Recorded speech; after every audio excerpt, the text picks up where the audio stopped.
Greetings and welcome to this channel Medicine Beyond Horizons. In this video on infectious disease module, we'll discuss about the atypical pneumonia. We'll discuss majorly about the clinical presentation, microbiology, and radiological overview, and try to give a comprehensive view about atypical pneumonia. This is completely for educational purposes. Let's get started. Introduction. This atypical pneumonia term was introduced nearly a century ago. Because of the unusual lung infection, there is no specific causative organisms could be identified those days and differing significantly from presentations. In 1940s only, it was recognized as a distinct entity. It is characterized by gradual onset of respiratory and constitutional symptoms, often accompanied by variable and unusual imaging patterns. So, atypical pneumonia is a group of community-acquired pneumonia constituting about 15% of the total cases, which is a significant amount, caused by organisms like Mycoplasma, Chlamydia, and Legionella. The clinical course is of gradual onset with constitutional symptoms outpacing the respiratory symptoms. It is rarely responding to beta-lactams, hence requires macrolides or doxycycline, tetracyclines for its management. The main challenge about this diagnosis is it lacks the lumbar consolidation features on chest X-ray. That's why the people get confused to whether it is a respiratory tract infection or other generalized infection, other topical infections. These kinds of pathogens are usually not able to be isolated among usual cultures and gram stains, often require specialized testing like PCR or serology. The clinical presentation can mimic bacterial pneumonia with cough, breathlessness, sputum, and fever. And the main key feature of atypical pneumonia is the presence of extrapulmonary symptoms or other digestive involvement. So, most cases are benign and self-limited. Generalized symptoms are always present, such as malaise, headache, rhinorrhea, sinusitis, and pharyngitis. It is not just a pneumonia, it's a pneumonia with weird bugs. It is a distinct clinical syndromes with mismatched clinical and radiological pattern. So if one asks about what is atypical pneumonia, then you must say that it is a type of pneumonia where there is mismatched clinical and radiological patterns.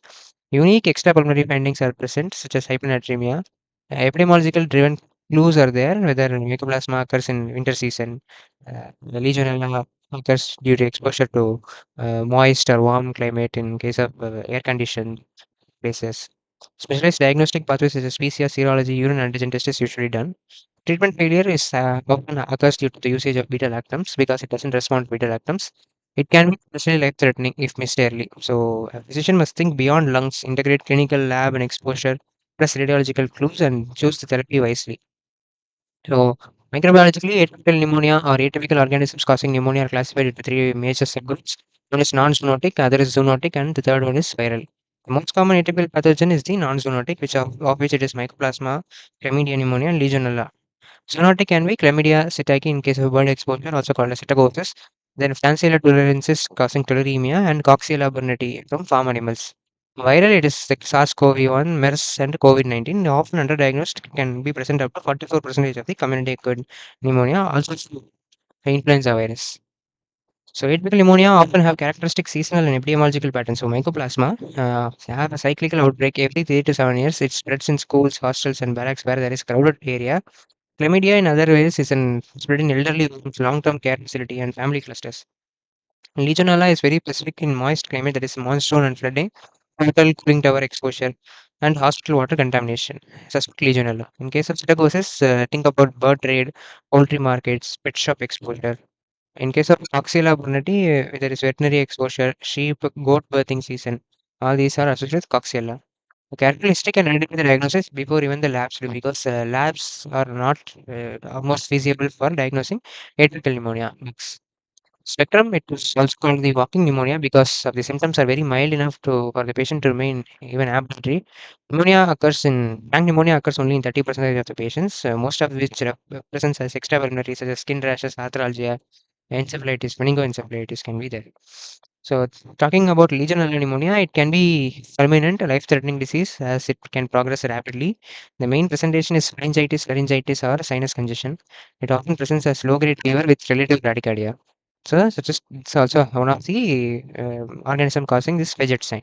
So, bacterial co-infections can worsen the illness of Legionella. So, radiologically, X-ray is recommended first line because although the chest X-ray won't show much of changes in case of atypical pneumonia. If further respiratory tract infection is suspected, you can go for a chest CT. CT findings vary by organisms that we'll discuss in further coming slides. So, when to suspect minimal or absent findings in chest radiograph describe despite symptoms or unusual distribution of opacities is diagnostic of atypical pneumonia. So it rarely shows classical global consolidation. It rarely shows air bronchograms as in classical consolidation. It rarely shows dense unilateral opacities. So over reliance on X-ray often leads to underdiagnosis of atypical pneumonia.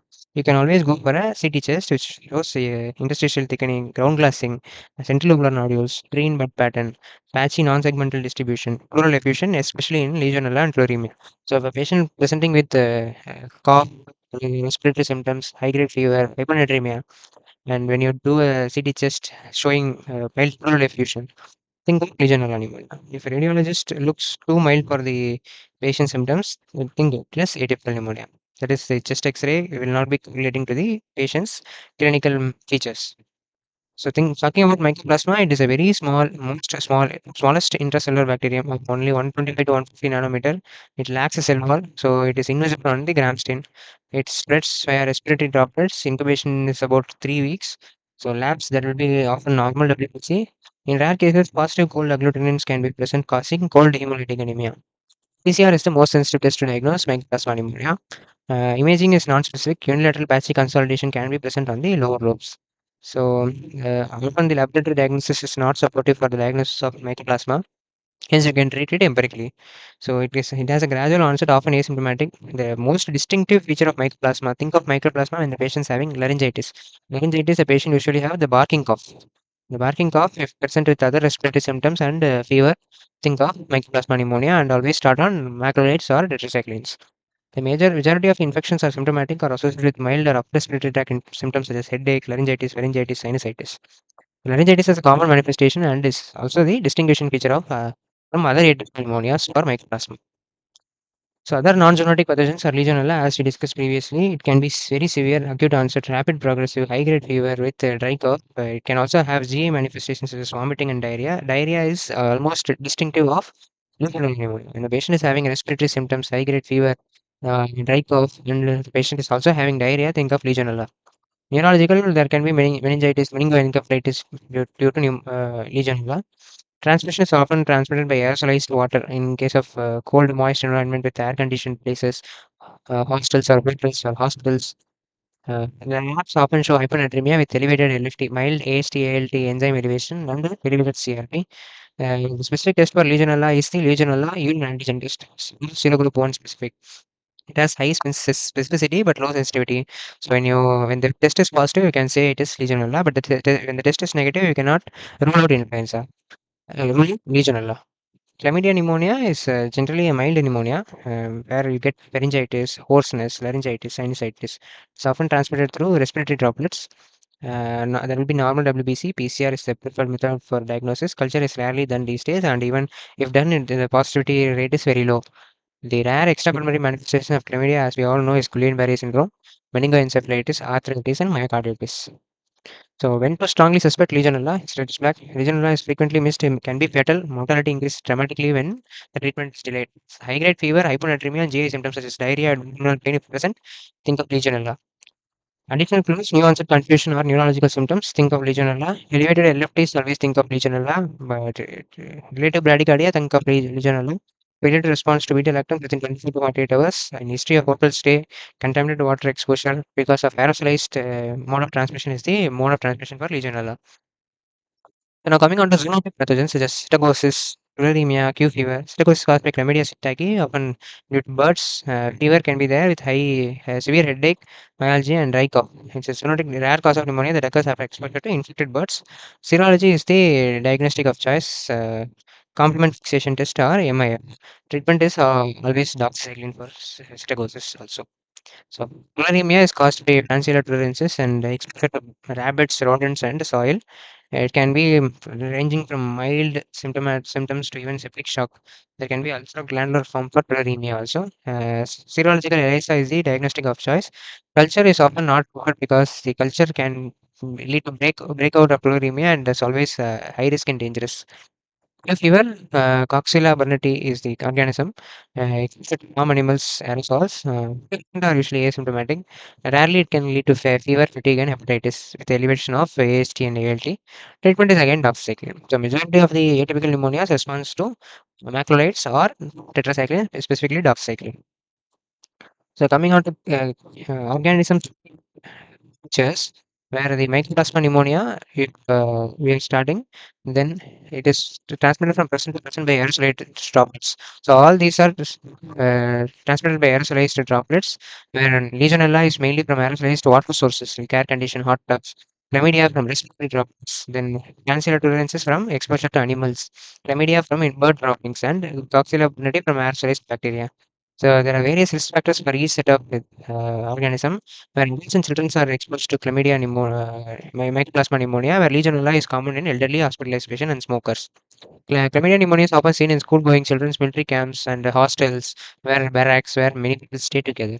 Francisella is from infected animal, which is easy to remember. Again, Chlamydia psittacosis is from veterinarians, owners of pets birds, handling infected animals exposed to their habitats, where there is Coxiella burnetii. Mainly, Mycoplasma has arthralgia, rashes, and neurological symptoms. Neurological symptoms is rare in Mycoplasma, whereas it is common presentation in Legionella. And diarrhea is a distinguishing feature for gastrointestinal Legionella pneumonia. Laryngitis is a distinguishing feature for chlamydia pneumonia with persistent cough. Francisella, there will be ulcerogranular type with ulceration and tender adenopathy.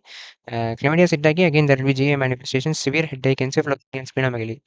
Coxiella burnetii again have fever, rash, and hepatitis.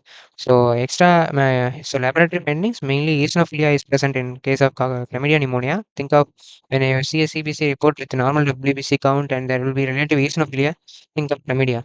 So when there is hyponatremia, hypophosphatemia, and renal dysfunction in case of a patient presenting with suspected pneumonia, think of Legionella. When there is a cold autoimmune hemolytic anemia with IgM low C3 and C4 levels, think of Mycoplasma. Francisella also causes renal dysfunction. Chlamydia can also cause hyponatremia and renal dysfunction. So again, when I'm coming onto the radiological findings, this is where things get interesting. So we can see pleural effusion in almost all the atypical pneumonia except for Coxiella burnetii, whereas it is more common among Legionella and Francisella tularensis. Bronchial and bronchial wall thickening is often seen in chlamydia and mycoplasma, where it can present with a dry cough, laryngitis, pharyngitis, sinusitis are always common in chlamydia pneumonia. It can also be seen in other atypical bugs. Interlobular septal thickening, which is usually a feature of pulmonary edema, where the septum between two lobes are thickened. It is often a common feature of Francisella tularensis. The nodules can be seen in almost all the types of atypical pneumonia, of which chlamydia, tularemia, and psittacosis is the most common. Glomerular opacity is almost always suggestive of mycoplasma pneumonia. Other causes are other non-zoonotic infections such as Legionella and chlamydia. So this mycoplasma has very hilar distribution of the lesions. There can be rarely lobar consolidation with hilar adenopathy in case of chlamydia. Atypical pattern of GGOs with possible sphenomegaly lymphadenopathy is seen in Francisella. Lobar consolidation can also be seen in Chlamydia psittaci, and patchy lobar consolidation is seen in Coxiella burnetii. So, Legionella specifically can progress from single to very diffuse consolidation. It can be even fatal. So, consider Legionella in very severe pneumonia patients. It can also be present with pleural effusion. So, key complications for atypical pneumonias is often overlooked. So, Mycoplasma pneumonia, it can cause Steven-Johnson's like rash, hemolysis, neurological complications like GBS, encephalitis, and myocarditis. Again, chlamydia, it can cause asthma exacerbation, chronic bronchitis trigger. Legionella can cause acute renal failure, rhabdomyolysis, hepatitis, shock if untreated. So, among the atypical pneumonia, Legionella seems to be the most dangerous pathogen causing atypical pneumonia. Coxiella burnetii can cause chronic fever, endocarditis. It can be life-threatening if missed and may require long-term treatment of more than years. So, if you see a patient with hemolysis with low hemoglobin and suspected pneumonia, think of mycoplasma. If there is neurological complications, think of mycoplasma. If there is myocarditis, think of mycoplasma. If there is rhabdomyolysis, urine blood positivity, acute renal failure, hepatitis, think of Legionella, and chronic dry cough, think of chlamydia. So, conclusion, hope you learned something about atypical pneumonia and be confident in approaching and diagnosing a pathogen in atypical pneumonia because of the rare laboratory parameters are not mostly diagnostic of atypical bugs. So, this clinical history and the patterns of presentation is often useful in diagnosing this atypical pneumonia pattern and treat with macrolides or doxycycline. So presentation is typically mild, they also called the walking pneumonia, but with frequent extrapulmonary manifestations, which is the key diagnostic feature in the presentation, which helps in the diagnosis. There can be interstitial infiltrates, nodular opacities, and bronchial wall thickening in case of radiology. Always remember that radiology does not correlate with the clinical symptoms in atypical pneumonia. So management note, it is always not responsible for beta-lactam. Beta-lactam antibiotics are useless in case of atypical pneumonia. Consider using macrolides or tetracycline. So can you can also start a patient with suspected pneumonia with extrapulmonary manifestations on a beta-lactam or third generation cephalosporin along with doxycycline or macrolides such as azithromycin or clarithromycin. Cover atypical pathogens at least on the day 1 and 2. If the bug is identified as typical, then you can discontinue the tetracyclines or macrolides. One of the biggest clues for atypical pneumonia is the clinical radiological mismatch. So patterns to recognize if there is severe symptoms, minimal X-ray changes, think of Mycoplasma Chlamydia. There is very mild symptoms and widespread infiltrates, think of viral pneumonia. GI and neurological symptoms out of proportion, think Legionella. Legionella can also be very severe and can lead to be fatal. So severe symptoms, minimal X-ray changes, Mycoplasma and Chlamydia. If Mycoplasma, if you do a CT chest, it will show majority of the Mycoplasma show ground glass CTs, whereas Chlamydia show bronchial wall thickening and inflammation, whereas Macrolides can show internal blood septal thickening. Normal aggressive basic on respiratory pneumonia is the classical atypical feature. So if you have any questions regarding atypical pneumonia, please leave it in the comments. I'll try to answer those in the upcoming days. Thank you for watching. This is Medicine Beyond Harrison. Let's meet in another video in this series.